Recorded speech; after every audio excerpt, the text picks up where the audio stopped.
To access the door lock assemblies, unplug the range and remove the 2 screws that secure the lock motor assembly to the front frame.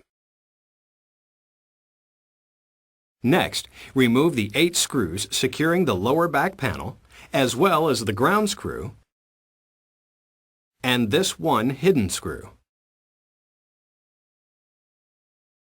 Lift the panel slightly upward to release the tabs from the slot openings on either side of the panel.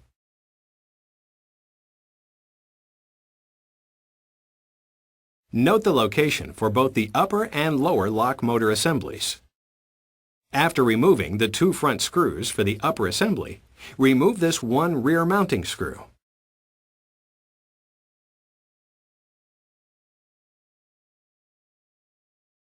Next, disconnect the wires from the lock motor and switches.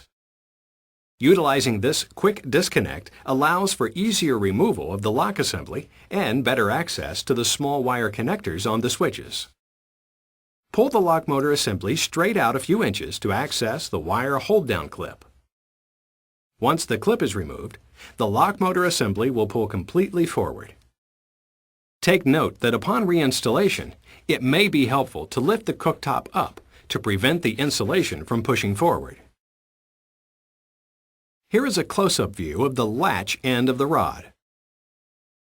The lower lock motor assembly can be removed the same as the upper lock assembly. However, as long as the rod and latch are intact, there is an alternative removal method, shown here.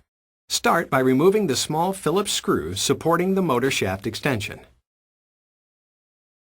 Next, remove the 2 Phillips screws supporting the motor bracket to the rod bracket. Pull the motor assembly down to remove it from the shaft extension.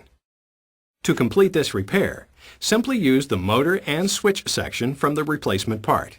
This method will save time, as well as alleviate the need to remove the rod section of the assembly and disturb the oven insulation.